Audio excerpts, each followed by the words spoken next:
और चलिए सीधा रुख करेंगे इलेक्शन ब्रेकिंग का। पंजाब उपचुनाव से जुड़ी ये बड़ी जानकारी सामने आ रही है। तो 4 विधानसभा सीटों पर उपचुनाव का लगातार डाटा भी सामने आ रहा है। तो 11 बजे तक का जो डाटा है वोटिंग परसेंटेज का, उसके मुताबिक चब्बेवाल में 12.71% वोटिंग, डेरा बाबा नानक में 19.4%, बरनाला में 16 से 17% के आसपास वोटिंग परसेंटेज का डाटा सामने आया है। और अगर एक एवरेज डाटा देखें 11 बजे तक का, तो 20.76% वोटिंग हुई है अभी तक, जिसमें चब्बेवाल में देखें तो सबसे कम वोटिंग दिखाई दे रही है। डेरा बाबा नानक में 19.4% के आसपास, वहीं बरनाला में 16% के आसपास वोटिंग हो रही है। तो आपको बता दें, इन चारों विधानसभा सीटों पर उपचुनाव के लिए वोटिंग हो रही है। कड़ा मुकाबला है और ये मुकाबला प्रचार प्रसार के दौरान भी काफ़ी दिलचस्प दिखाई दिया था, जब सभी राजनीतिक दलों के नेताओं की तरफ से एक नैरेटिव सेट करने की कोशिश की गई। और जो मुख्य मुकाबला है वो कांग्रेस और आम आदमी पार्टी के बीच माना जा रहा है।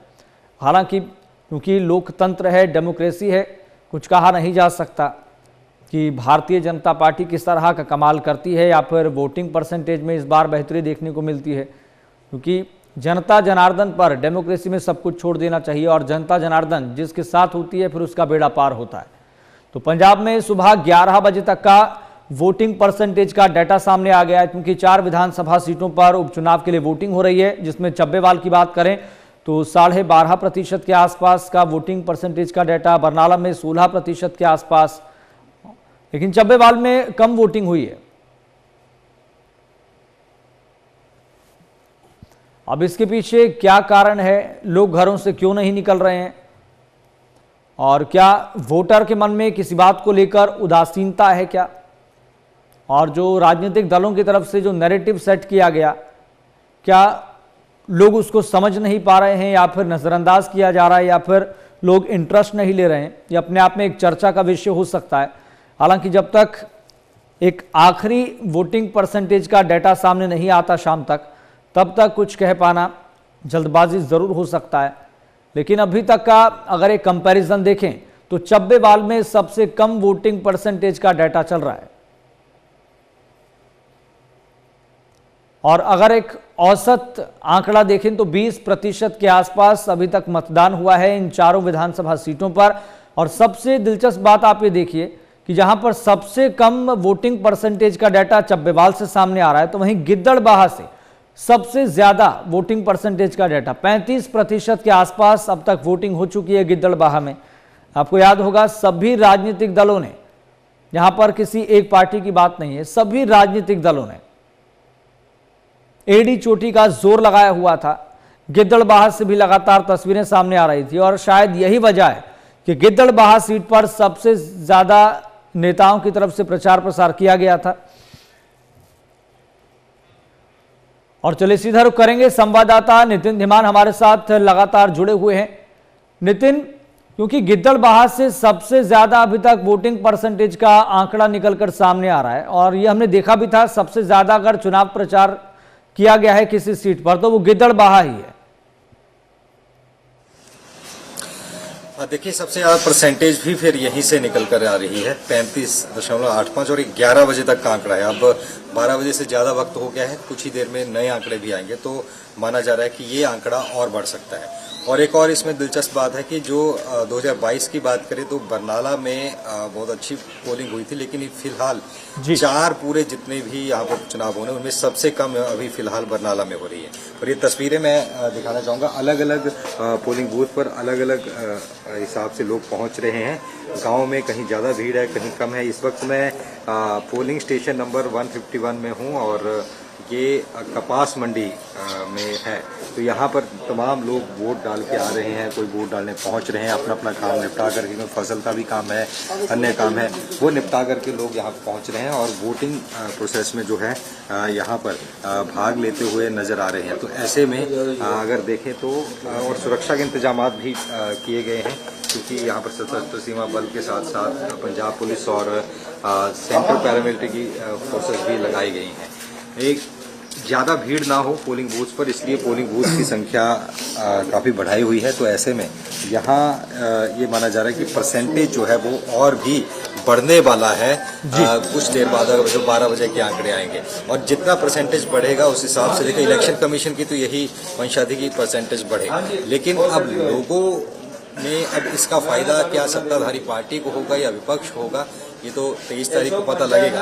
लेकिन लोग जरूर अब घरों से निकल कर आ रहे हैं। सुबह ठंड थी, धुंध थी तो लोग कम आए, लेकिन अब जैसे जैसे दिन चढ़ रहा है लोग अब निकलना शुरू हो रहे हैं। और क्योंकि वैसे आज छुट्टी भी है तो ऐसा नहीं कि लोगों ने काम में जाना है, तो जो अपने काम निपटा करके हो सकता है कि 2-3 बजे तक अच्छी खासी परसेंटेज यहाँ से देखने को मिले। जी नितिन, क्योंकि लगातार आप वोटर से भी बातचीत कर रहे हैं, यहाँ पर गिद्दड़बाहा में सबसे बड़े मुद्दे उनकी नज़र में क्या है जिसको ध्यान में रखते हुए वो घरों से भी निकल रहे हैं? और इत्तेफाक की बात यह है कि गिद्दड़बाहा से ही वोटिंग परसेंटेज का सबसे ज़्यादा आंकड़ा सामने आया है और जिस हिसाब से गति देखने को मिल रही है वोटिंग परसेंटेज की, ये कहा जाए कि 45 से 50% के आसपास 1 बजे तक हो सकता है, तो कहना गलत नहीं होगा।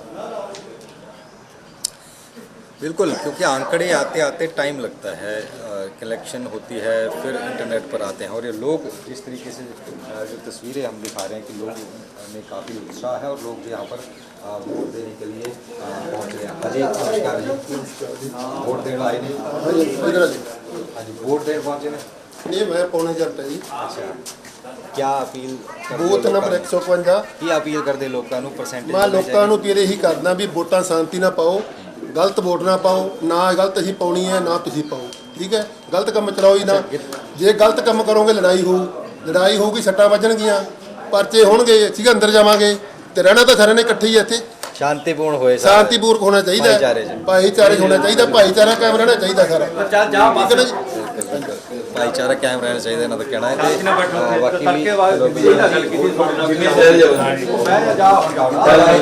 कोई भी सरकार बने की मांग करोगे गिद्दड़बाही क्यों होना चाहिए? गिद्दड़बाही सहूलत पूरी होवे, विकास होवे। अच्छा, बिल्कुल विकास होए सूर। हाँ जी, कोई भी सरकार बनेगी ਤੁਹਾਡੀ ਕੀ ਮੰਗ रहेगी गिद्दड़बाही क्या कुछ करना चाहते हैं? एजुकेशन चंगी होनी चाहिए, मेडिकल चंगा होना चाहिए, बस यही है जी। होती बेसिक चीज़ां ਜਿਹੜੀਆਂ ਹੋਣੀਆਂ ਚਾਹੀਦੀਆਂ, बस शांति रहे, बस यही है जी। होते बिल्कुल जिस तरीके से यश बात कर रहे थे यही कह रहे हैं कि भाईचारा आपस में रहना चाहिए। चुनाव होते रहते हैं और जीत हार होती रहती है, लेकिन विकास जो है जो बेसिक नीड्स होती है हर ह्यूमन की, अच्छी शिक्षा, अच्छा स्वास्थ्य, कनेक्टिविटी, पानी और रोज़गार, ये कुछ ऐसी चीज़ें हैं एक आम शख्स हमेशा यही अपने लिए चाहता है और यही उसकी दरकार रहती है सरकारों से। अगर ये मिलती रहे तो हैप्पीनेस इंडेक्स भी बढ़ता जाता है। तो अभी अगर बात करें तो लोगों की भी यही दरकार है। अब कौन किसका कितना पूरा करता है तो 23 तारीख को ही पता चलेगा। जी बिल्कुल, 23 तारीख की तारीख बहुत कुछ तय करने वाली है नितिन, क्योंकि इससे पहले क्योंकि आप गिद्दड़बाहा सीट पर लगातार कवरेज कर रहे हैं, लोगों से बातचीत कर रहे हैं, वोटर्स के मन में क्या है, उनके मुद्दे क्या हैं, ये जानने समझने की कोशिश कर रहे हैं। लेकिन बात करें कैंडिडेट्स की, कुछ कैंडिडेट्स की वजह से गिद्दड़बाहा की ये सीट काफी ज्यादा हॉट बनी हुई है। इसके पीछे कई फैक्टर है, कई कारण है। का विश्लेषण कर देता हूँ क्योंकि यहाँ से या तो राजा बड़िंग जीतते रहे, उससे पहले फिर मनप्रीत बादल जीतते रहे। अब क्योंकि वो सांसद बन गए थे तो ऐसे में सीट खाली हुई। यहाँ से जो आम आदमी पार्टी के कैंडिडेट हैं हरदीप सिंह टीपी ढिल्लों, वो इसी हलके के हैं, इसी विधानसभा के हैं, बाकी जो है वो अलग अलग विधानसभा के हैं। तो एक ये भी बड़ा उन्होंने प्रचार में रखा हो कि लोकल को ही चुन के आओ। और वो पिछली बार जब चुनाव हुआ था तब भी उन्हीं को कैंडिडेट बनाया गया था। मनप्रीत बादल क्योंकि पहले अकाली में थे, वे कांग्रेस में गए और उसके बाद फिर बीजेपी में आए, अब उनको कैंडिडेट वहाँ से बनाया गया है। पहले भी वो एक बार बाईपोल, उनका कहना है कि मैं जीत चुका हूँ, अब मैं दोबारा इसमें हूँ। राजा बड़िंग इसलिए कॉन्फिडेंट कह रहे हैं कि वो कह रहे हैं कि मेरी सीट थी, हमारी ही रहेगी, इसलिए अमृता बड़िंग उनकी वाइफ, उनको उतारा गया है। तो वो एक समीकरण देखिए त्रिकोणीय, क्योंकि यहाँ पर अकाली दल चुनाव नहीं लड़ रहा और इस बार जो अकाली दल का स्पेस है उसको बीजेपी ने भरा है। आमतौर पर अभी पिछले अगर 10 साल से बात करें, आम आदमी पार्टी, कांग्रेस और अकाली दल चुनाव लड़ते हैं, लेकिन अब अकाली दल जब रेस से बाहर हो गया तो स्पेस को बीजेपी ने भर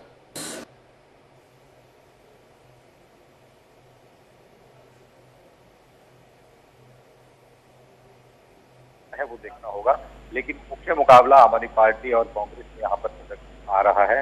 और इसी के मद्देनजर अनुमान लगाना भी मुश्किल हो रहा है कि किस तरीके से किसका पलड़ा भारी है। और ये टक्कर की तरफ देख सकते हैं कि दोनों तरफ से, हालांकि सरकार कह रही है कि 2.5 साल के काम की ओवर मोहर लगेगी और आमतौर पर जो सिनेरियो बना होता है कि ऊपर सरकार है, बाईपोल वही जीतते हैं, उस सिनेरियो का कितना फर्क पड़ेगा ये भी यहाँ पर देखने वाली बात होगी। लेकिन इससे पहले अगर 3 महीने पहले, हम 3-4 महीने पहले लोकसभा चुनाव में अच्छी खासा कांग्रेस प्रदर्शन करके गई थी, तो वो भी एक माइंड में जरूर है जितनी भी पार्टीज हैं। तो सभी के एक लिटमस टेस्ट की तरह है, क्योंकि आधा कार्यकाल बीत चुका है और बाईपोल हमेशा लिटमस टेस्ट होते हैं। पता लग जाता है कि अभी जनता का क्या मूड है, वो भी इससे पता लग जाएगा और यहाँ पर क्या होगा ये भी पता लगेगा। बिल्कुल। और कहीं ना कहीं जब 23 तारीख को नतीजे सामने आएंगे नितिन, ये बात भी स्पष्ट हो जाएगी जो बीजेपी की तरफ से लगातार कही जाती रही कि ये उपचुनाव हमारे 2027 के लिए रास्ते भी खोलेगा। अब लोगों के मन तक, लोगों की जहनियत तक ये बात कितनी पहुंची है, लोग इसको कितना स्वीकार रहे हैं, ये भी देखना काफी दिलचस्प रहेगा। देखिए, बीजेपी की अगर बात करें तो 2 साल पहले ये आलम था कि तो गांव में घुसने नहीं देते थे जब किसान आंदोलन चला था। लेकिन अब इतनी चीजें हैं कि विरोध नहीं हो रहे हैं और वो वोट मांगने जा रहे हैं। और इस तरीके से कैप्टन अमरिंदर सिंह वहां पहुंच बीजेपी में ज्वाइन किए, सुनील जाखड़ किए, कई लोगों को अपने साथ बोले करके। तो अपना वो जीतने के लिए बीजेपी नहीं लड़ रही है चुनाव, वो संगठन बनाने के लिए चुनाव लड़ रही है। इस संगठन खड़ा करके फिर धीरे धीरे आगे, क्योंकि ये स्ट्रेटेजी रही है। चाहे नॉर्थ ईस्ट की बात कर लें, वहां पर बीजेपी का कोई झंडा उठाने वाला नहीं था, लेकिन धीरे धीरे से फिर संगठन बनाया और अब वहां पर अधिकतर सीटों पर वो है। तो यही संगठन बनाने के कवायद में बीजेपी है। इससे पहले एक शेयरिंग फार्मूला था कि अर्बन एरियाज में, शहर में बीजेपी लड़ती थी और रूरल में अकाली लड़ते थे। अब अकाली जब गठबंधन टूट गया तो अब शहरों से निकलकर जब बीजेपी वहां पर संगठन बना रही है, उसी मंशा में वो लगी हुई है। सेंटर का बैकअप उनके साथ है। दूसरा, अगर बात करें, कांग्रेस रिवाइव करने की कवायद में है। जिस तरीके से हार हुई और अब पूरे बहुमत के साथ अब आम आदमी पार्टी की सरकार बनी और आम आदमी पार्टी की सरकार ने आते ही जिस तरीके से बिजली और तमाम चीजें जो फ्री की, उसका बड़ा फायदा पार्टी लेना चाहती है। तो ये तीनों ही जो सिनारियो हैं, ये अपने अपने हिसाब से सब उस सिनारियो में फिट होने की कोशिश कर रहे हैं। हालांकि लोकसभा चुनाव जब था तब वो चुनाव लड़ा गया था सीधा सेंटर के लिए। उस वक्त कांग्रेस अच्छी सीटें लेकर के गई थी, आम आदमी पार्टी ज्यादा प्रभाव नहीं। लेकिन विधानसभा और लोकसभा दोनों भी चीजों में अलग अलग होता है लोग, क्योंकि ये बाईपोल है, लोकल कैंडिडेट्स को भी लोग देखते हैं। यहाँ पर ये भी कहा जा रहा है कि लोकल होना चाहिए, बाहर का नहीं होना चाहिए, ये भी एक मुद्दा बना है। कई जगह बागी, हम बरनाला की बात कर लें तो वहां पर आम आदमी पार्टी के ही जिला अध्यक्ष जो थे भाट, वो बागी होकर के चुनाव लड़ रहे हैं। तो वो एक बड़ा कंपटीशन उनके लिए है। चंपेवाल की बात करें तो वहां पर हालांकि निशान चंपेवाल, राजकुमार चंपेवाल के लेते हैं, लेकिन जो विपक्ष बीजेपी की तरफ से वहाँ सोन सिंह खट्टल है, बड़े नेता है, अकाली दल पहले भी जीत चुके हैं। तो ये कंपटीशन जो है हर जगह नजर आ रहा है। और डेरा बाबा नानक बॉर्डर एरिया है, वहाँ पर टफ फाइट इस वक्त कांग्रेस और आम आदमी पार्टी की नजर आ रही है। बीजेपी भी, क्योंकि रविकरण सिंह कालो हैं, पहले अकाली दल में थे, तो एक सिनारियो जो है वो पूरा टफ फाइट का वहाँ पर चारों सीट पर नजर आ रहा है। और फिलहाल ये कहना मुश्किल होगा कि कौन ज्यादा सीटें निकाल रहा है जी। ये अब 23 तारीख को ही पता लगेगा जी। लेकिन नितिन, चूंकि आप ग्राउंड जीरो पर लगातार कवरेज करते रहे हैं, लोगों से बातचीत करते रहे हैं, चूंकि आज वोटिंग डे भी है, तब भी आप ग्राउंड जीरो पर हैं, वोटर्स के मन में क्या है, उनके मुद्दे क्या है, ये जान रहे हैं, समझ रहे हैं। लेकिन गिद्दड़बाहा के ही कॉन्टेक्स्ट में बात करें, आपको लग रहा है कि जहां तक पहले मुकाबला केवल आम आदमी पार्टी और कांग्रेस के बीच ही माना जा रहा था गिद्दड़बाहा में, क्योंकि यहाँ का पॉलिटिकल इतिहास भी रहा है, लेकिन अब मनप्रीत सिंह बादल को एक अपना फेस बनाकर, कैंडिडेट बनाकर बीजेपी भी अब गेम में आ गई है और पासा पलट सकता है, क्या आपको ऐसा लग रहा है? देखिए, पासा तो नहीं पलट सकता, ऐसा अभी अनुमान नहीं लग रहा। जो यहाँ हमने बातचीत की और पॉलिटिकल एनालिस्ट से बात भी की, उनसे बात करके तो जरूर लगा कि पासा तो नहीं, लेकिन गेम इसकी खराब होगी क्योंकि किसी के वोट जरूर कटेंगे। एक तो ये था कि क्योंकि एक कोर अकाली वोटर्स थे, जो कि अकाली हारे या जीते वो वोट अकाली को ही जाता है।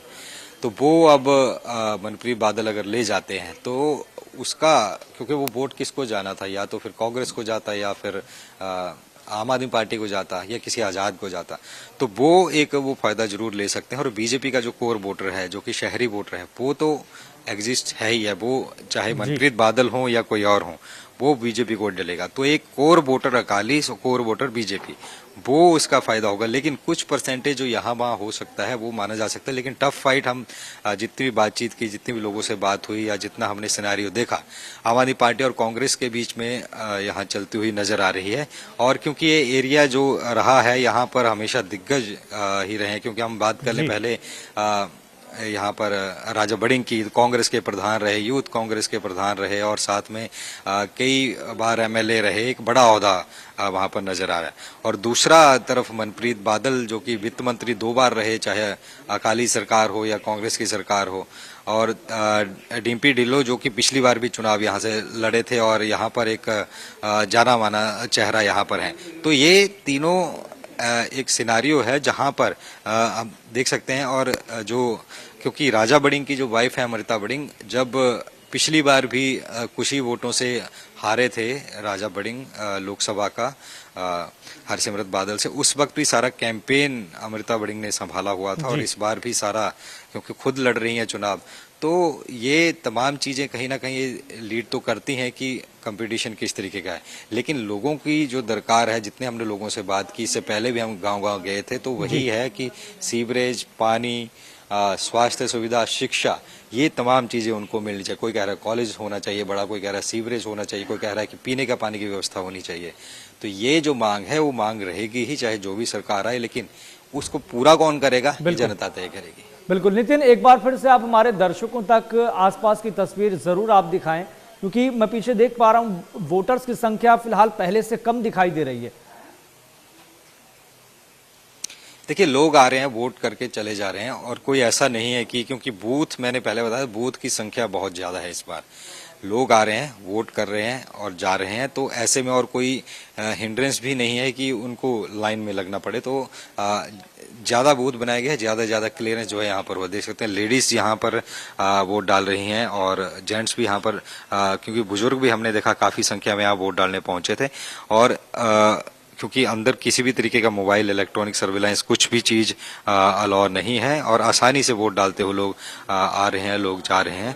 किसी भी, ये देख सकते हैं, अभी लाइन लगी थी, अभी लाइन खत्म होती हुई नजर आ रही है। और ये बदस्पद हम 4-5 पोलिंग बूथ पर इस तरीके की तस्वीरें देख चुके हैं। अभी थोड़ी देर पहले आम आदमी पार्टी के कैंडिडेट हरप्रदीप डिम्पी ढिल्लों भी यहीं पर वोट डाल करके गए हैं और वो भी दरकार करके गए कि ज्यादा से ज्यादा लोग आए और वोट डाल करके जाएं।